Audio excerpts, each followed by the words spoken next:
గోదావరి జిల్లాలను bird flu వ్యాధి కలవరపెడుతుంది. దాదాపు గత కొంతకాలంగా కూడా కోళ్ళకి వచ్చిన వైరస్ కారణంగా లక్షలాది కోళ్ళు వ్యవసాయ పంట కాలువల్లో పడేసిన పరిస్థితి. అయితే కొన్ని పౌల్ట్రీస్‌కి సంబంధించి కోళ్ళ నమూనాలను కూడా ఇప్పటికే రీసెర్చ్‌కి పంపారు. అయితే ఇప్పుడు ఈ పంపిన వాటన్నిటికి కూడా బర్డ్ ఫ్లూ అయితే నిర్ధారణ అయింది. ప్రస్తుతం మనం పశ్చిమ గోదావరి జిల్లాకు సంబంధించి తణుకు మండలం వేల్పూర్‌లో ఉన్నాం. ఇక్కడ చూసుకోవచ్చు ఏదైతే కృష్ణానంద పౌల్ట్రీస్‌కి సంబంధించి దీనికి సంబంధించి కూడా నమూనాలను అయితే భోపాల్ రీసెర్చ్‌కి కూడా పంపారు. అనంతరం దీనికి సంబంధించి 2 రోజుల క్రితమే దీనికి సంబంధించి ఇక్కడ బర్డ్ ఫ్లూ వ్యాధి కూడా నిర్ధారణ అయిందంటూ కూడా ఆ రీసెర్చ్ ఫలితాలు అయితే వచ్చిన పరిస్థితి. కానీ దీంతో పాటు పెరవలికి సంబంధించి తూర్పుగోదావరి జిల్లాకు సంబంధించి పెరవలి, కానూరు ప్రాంతాల్లో కూడా కొన్ని పౌల్ట్రీస్‌లో బర్డ్ ఫ్లూ వ్యాధి కూడా నిర్ధారణ అయింది. అయితే గోదావరి జిల్లాలకు సంబంధించి అటు తూర్పు, పశ్చిమ గోదావరి జిల్లాల్లో ఉన్న ఈ పౌల్ట్రీస్‌లో వచ్చిన బర్డ్ ఫ్లూ వ్యాధి కారణంగా కొన్ని చోట్ల కఠినమైన నిబంధనలు అనేవి అమలు చేశారు అధికారులు. ఇటు కానూరు చూసుకుంటే తూర్పుగోదావరి జిల్లాకు సంబంధించి నిన్నటి నుంచి ఇప్పటివరకు కూడా అధికారులు అక్కడికి వెళ్ళి దాదాపు ఒక 5-6 కిలోమీటర్ల మేర రెడ్ జోన్గా ప్రకటించారు. అంతేకాకుండా అధికారులు అక్కడ క్వారంటైన్ కూడా చేశారు. పెద్ద ఎత్తున కఠినమైన ఆంక్షలను కూడా విధించిన పరిస్థితి. కానీ మనం ఇక్కడ పశ్చిమ గోదావరి జిల్లా చూసుకుంటే మనం ప్రస్తుతం తణుకు మండలం వేల్పూర్ వద్ద ఉన్నాం. ఇక్కడ చూసుకోవచ్చు ఇదంతా కూడా రహదారి. కనీసం ఇక్కడ నిన్న కూడా ఇక్కడ క్వారంటైన్ చేయలేదు, కనీసం శానిటైజేషన్ కూడా చేయలేదు.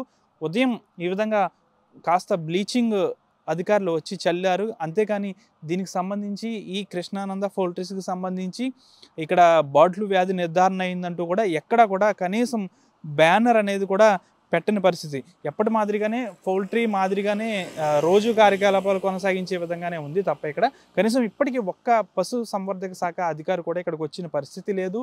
దాదాపు మనం ఉదయం నుంచి ఎక్కడున్నా కానీ ఒక్క అధికారి కూడా ఇక్కడికి రాలేదు. కనీసం ఒక హెచ్చరిక బోర్డు కూడా పెట్టలేని పరిస్థితి. క్వారంటైన్కి సంబంధించి ఇక్కడ ఇది రెడ్ జోన్గా ప్రకటించడం కానీ అలాంటిది కనీసం ఒక హెచ్చరిక బోర్డు కూడా పెట్టలేదు. అయితే తూర్పుగోదావరి జిల్లాలో చూసుకుంటే అధికారులు అప్రమత్తం అయ్యారు. దాదాపు పీపీఈ కిట్లను కూడా వారు వేసుకుని తగిన కఠిన చర్యలు అయితే అమలు చేస్తున్న పరిస్థితి. అయితే ఇక్కడ మనం చూసుకోవచ్చు సాధారణంగా బర్డ్ ఫ్లూ వచ్చింది కాబట్టి నిన్న కలెక్టర్ ఉన్నతాధికారులతో సమావేశమయ్యారు.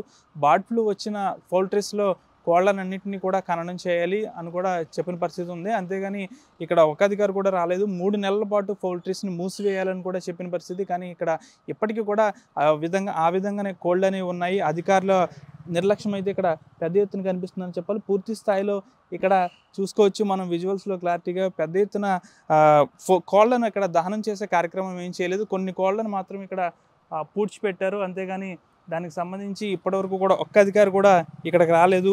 తూర్పుగోదావరి జిల్లాలో చూసుకుంటే పెద్ద ఎత్తున అధికారులు అప్రమత్తమయ్యారు. కానీ ఇక్కడ చూసుకుంటే కనీసం రెడ్ జోన్ లేదు. దాదాపు 5 కిలోమీటర్ల మేర రెడ్ జోన్గా ప్రకటిస్తామన్నప్పటికీ కూడా ఈ వేల్పూర్కి సంబంధించి ఎక్కడ కూడా రెడ్ జోన్ ప్రకటించలేదు. కనీసం ఈ కోళ్ల ఫారంలో వచ్చిన బర్డ్ ఫ్లూకి సంబంధించి కనీసం ఒక బ్యానర్ కూడా పెట్టని పరిస్థితి ఇక్కడ నెలకొంది.